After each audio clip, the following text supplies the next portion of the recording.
આમ ફરીથી બટાકા પૌવાનો ગોઠવ્યો છે મિત્રો. પણ એ પહેલી વખત પપ્પાએ બનાવ્યા હતા, પણ આ વખત હું ખુદ બનાવવાનો છું બટાકા પૌવા. તો મિત્રો તમને બતાવું કઈ રીતે બનાવું છું હું ખુદ બટાકા પૌવા.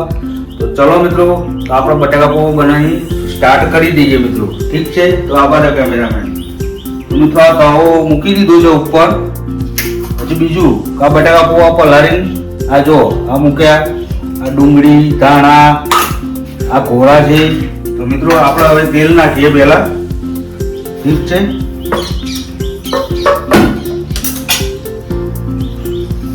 હવે બરાબર કેમેરામેન તવા ઉપર આ તેલ નાખ્યું.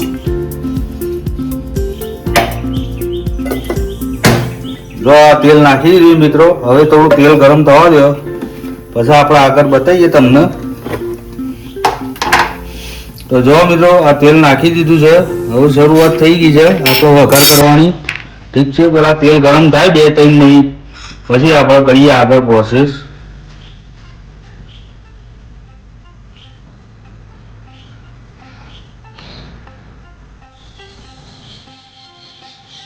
થોડું તેલ ગરમ થવા મોડી થઈ ગયું હશે લગભગ. તો જો હવા નાખ્યા હું એ હા ધાણા જીરું ને એ બધું નાખ્યું હોય એને. હવે આ જો વઘાર થવા મોડ્યો છે.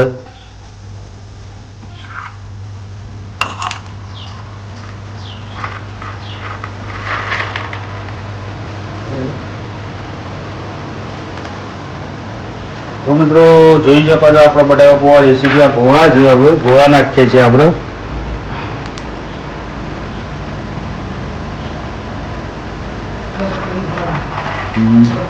આ મગફળીના ગોળા જો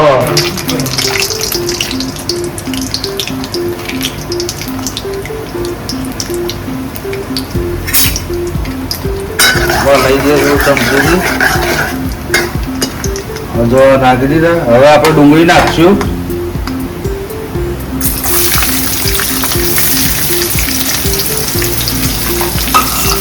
તો મિત્રો આ ફ્રાય થવા દઈએ થોડી વાર, 1-2 મિનિટ.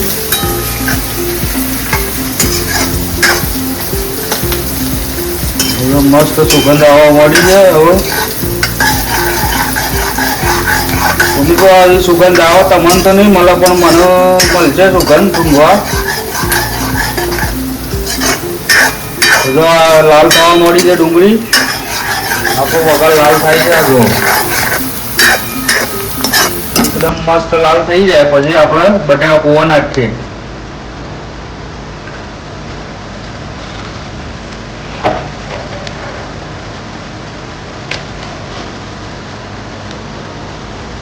તો આમાં આપણા બટાકા પૌવા જો પલાળેલા પૌવા નાખીએ છીએ. આ જો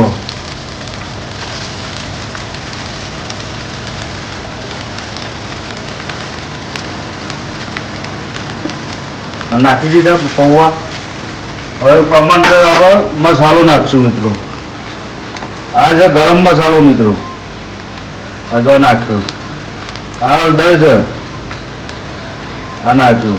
આ મિરચી છે નાખ્યું. અને મીઠું છે ને પ્રમાણસર તમારા માપ પ્રમાણે નાખજો મિત્રો. બધા પણ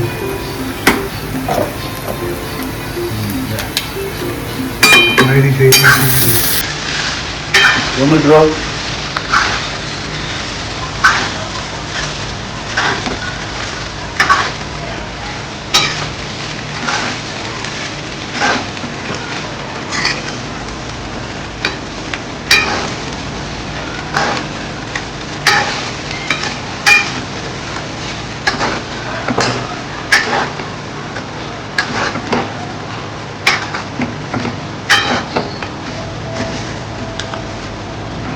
બરાબર લઈ નાખવાનું એટલે એનો કલર આવી જાય મિત્રો.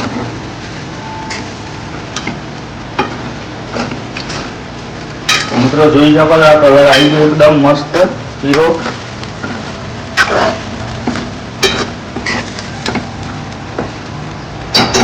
મિત્રો જોઈ શકો છો.